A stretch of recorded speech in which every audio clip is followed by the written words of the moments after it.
I probably should have ended it the moment I saw what he found in the box, but instead, I smiled and whispered, "You found it. So what now?" You might think it was just a game. Started that way, but one clue led to another, and suddenly, it wasn't about puzzles anymore. It was about glances, silences, and a growing tension neither of us knew how to name. He was my stepson, Noah. Polite, quiet, always a little distant. And I was just Claire, the woman his father married, the one who blended into the background. Until I decided to test something. To test him. To see if he noticed me the way I'd started noticing him. The box, the robe, the note, it was all part of a silly game, or so I told myself. But when he stepped into the room, holding the final clue in his hands, something in the air shifted. He looked at me, not like a boy, but like a man standing on the edge of a decision. And I didn't stop him. You won't believe what happened next. How one playful challenge turned into something I couldn't take back. And how that night changed everything. Stay with me, because from that moment on, the lines began to blur, and nothing between us would ever be the same again. Don't forget to subscribe, hit the bell, and let me know in the comments. Have you ever felt something you weren't supposed to? He goes by the name Noah. At the age of 21, he found himself navigating the halls of college, a quiet presence, ever polite to a fault, and he was my stepson. For nearly 2 years, we had shared the same roof, ever since I became Greg's wife. Yet, throughout all those moments, I found myself unable to share much about him. Not quite. He remained in his own world while I adhered to the roles that were laid out before me. Greg appeared to be a good man, at least in theory. Dependable, diligent, a nurturer. Yet, on an emotional level, he seemed far away. At some point in our journey, we transformed into courteous companions rather than a married couple. Our discussions centered on the bills, his travel plans, and the timing of dinner preparations. He journeyed extensively. His role in finance often whisked him away to conferences nearly bi-weekly. That often found me alone in the house with Noah. And yet, in spite of our closeness, we lingered in the realm of strangers for an extended period. Initially, I made an effort. I inquired of Noah regarding his school life, his courses, and the companions he shares his days with. He would offer a smile, nod in acknowledgement, respond with terse one-word replies, and then withdraw to the solitude of his room. In the end, I ceased my relentless efforts. I sensed he required some distance, and I had grown weary of the relentless pursuit. Yet, a shift has occurred of late. It unfolded quietly, without any grand confrontation or startling discovery. There were simply quiet moments that began to take on a new significance. A gaze lingered just a heartbeat too long. A query posed with sincere interest. A chuckle that hung in the air, weaving an unspoken bond between us. I started to pay attention to him, not merely as my husband's son, but as a genuine presence, tangible and oddly reassuring in his quietude. And I found myself pondering, had he begun to take notice of me as well? Most days, the house lingered in a serene silence. Only the soft hum of appliances and the rare shuffle of feet can be heard.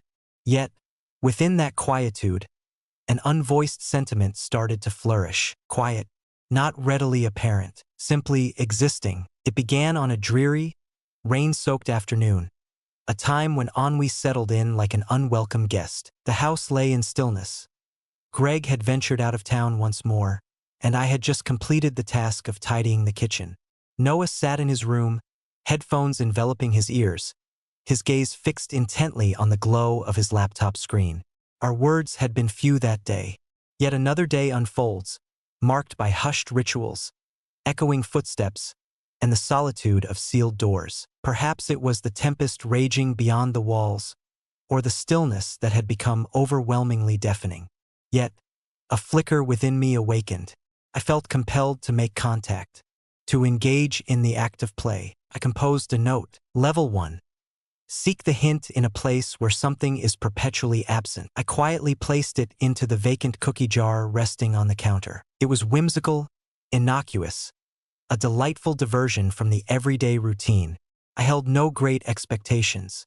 Yet, as the evening unfolded, I discovered the jar ajar, and a second note had mysteriously disappeared. He engaged in play. Under the cloak of night, I penned the subsequent clue. And the subsequent. Each one feels increasingly intimate. Touch bolder. Beneath the sofa, veiled by the curtain of the shower, nestled among the tomes on my shelf lies my cherished book. Noah remained silent on the matter, yet he continued to discover them. He pursued each one with a meticulous grace, maintaining the stillness that enveloped us, only intensifying it. As the week drew to a close, I placed the last clue upon his bedroom door. It merely stated, "Final level.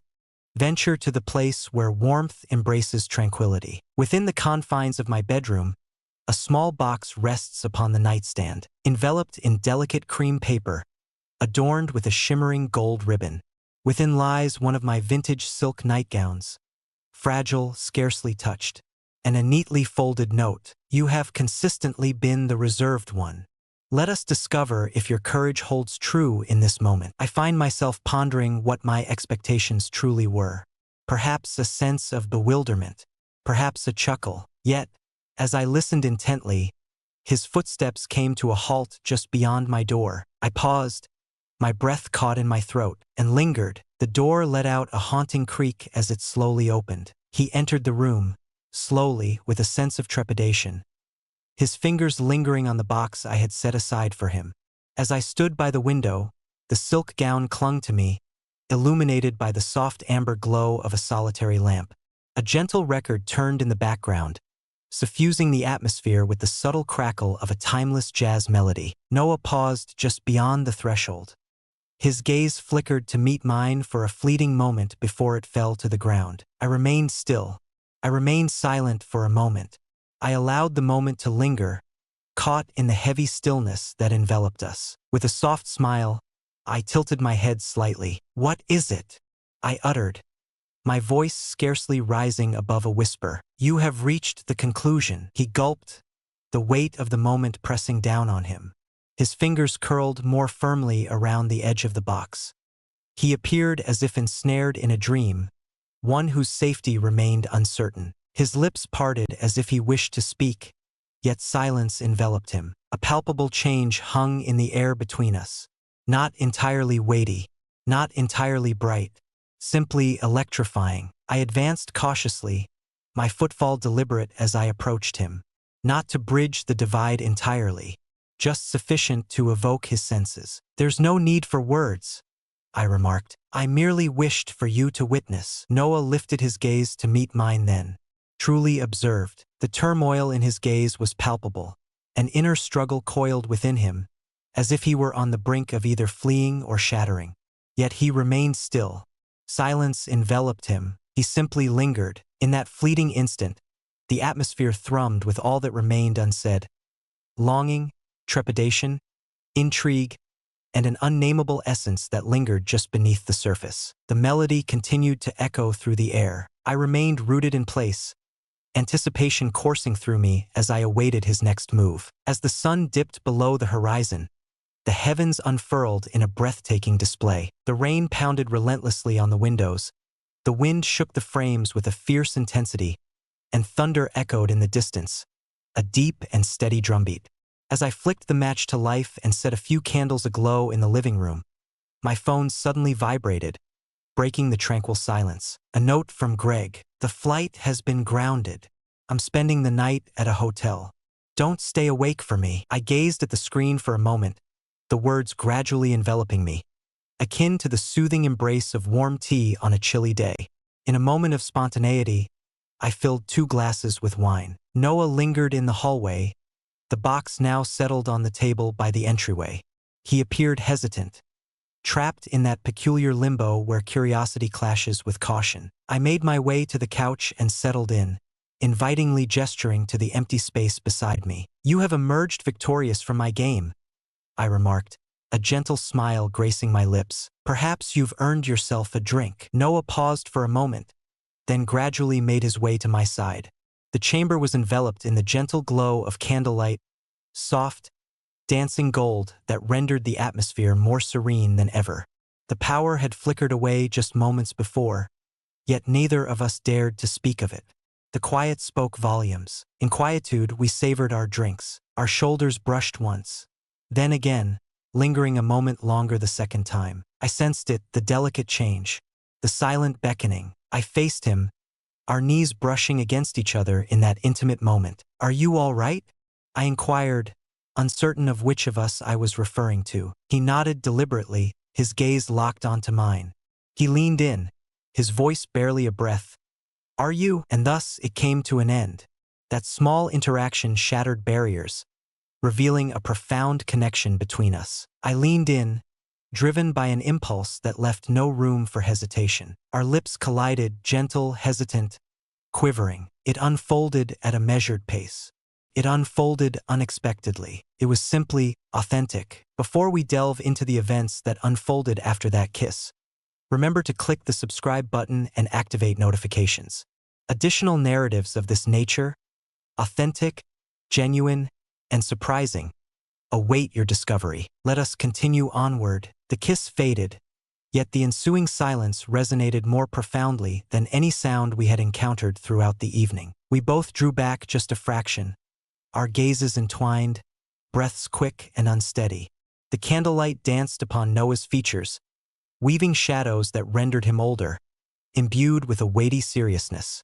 Perhaps it was that very moment that transformed us, marking the passage of time in ways we could never have anticipated. He blinked, once, twice, as if attempting to rouse himself from a state that had blurred the line between reality and a fading dream. "What are we doing?" he inquired, his voice a delicate murmur, quivering slightly. I felt an urge to respond swiftly, to dismiss it, to withdraw. Yet my lips remained still. Instead, my throat constricted, and I sensed the sting of uncried tears. I laid bare the truth before him. "I'm not sure," I murmured softly. "Yet, I find myself feeling more alive than I have in years." The words lingered in the atmosphere, palpable and weighty, an irrevocable presence that could not be retracted. Noah's gaze locked onto mine, revealing the tumult within him, a tempest of guilt, fear, and an undercurrent of something more profound. Yet, I discovered something I had previously shied away from seeking, a profound sense of longing, a longing for visibility, to achieve comprehension. I extended my hand, gently allowing my fingers to graze his palm. He remained steadfast. He remained close. Silence enveloped us, stretching on for what felt like an eternity. All words had faded into silence. The silence had transformed.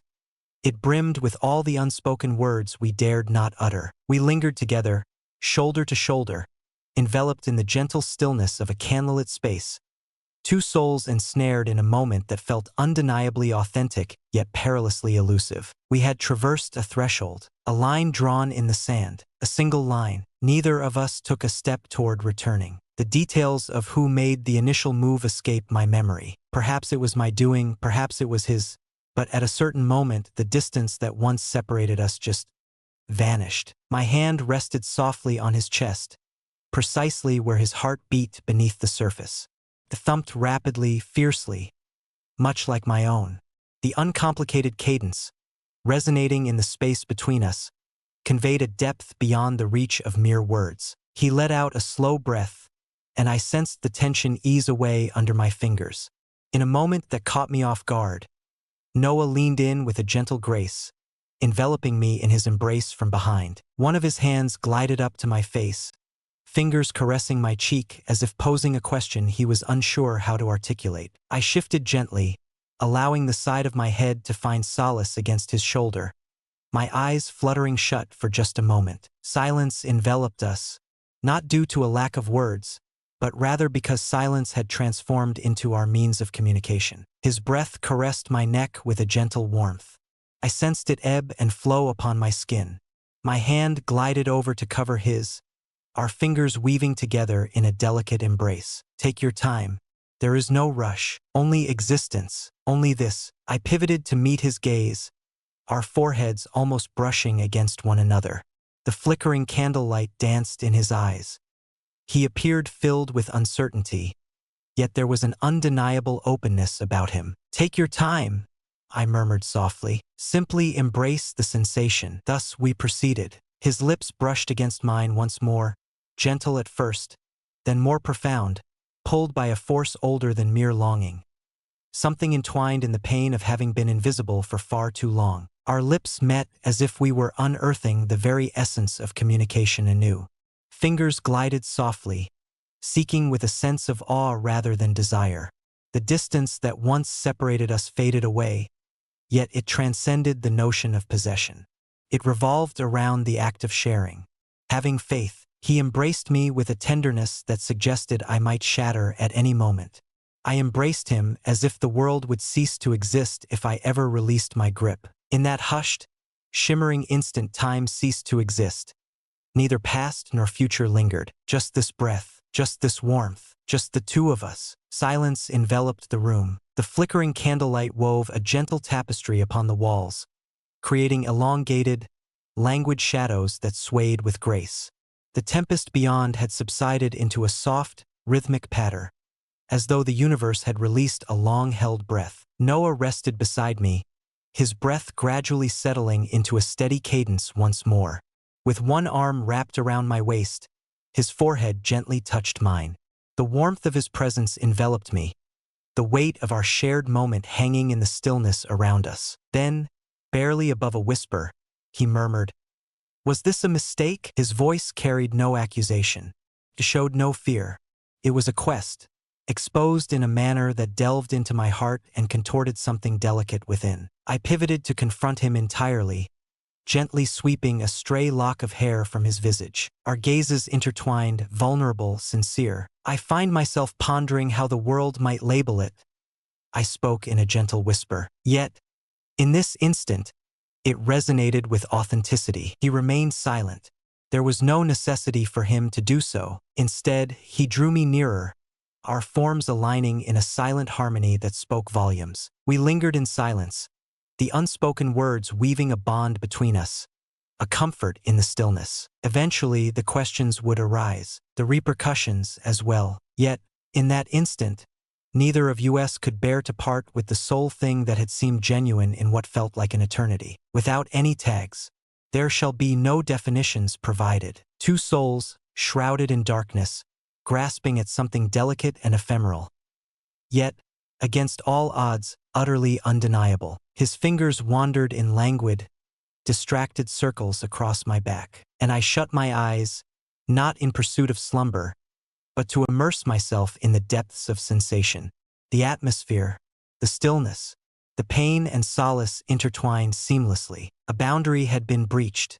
That was undeniably clear. Yet we had also uncovered something remarkable, something that resonated with the essence of truth. Loneliness can lead us to destinations we never imagined we would reach. It unfolds unexpectedly.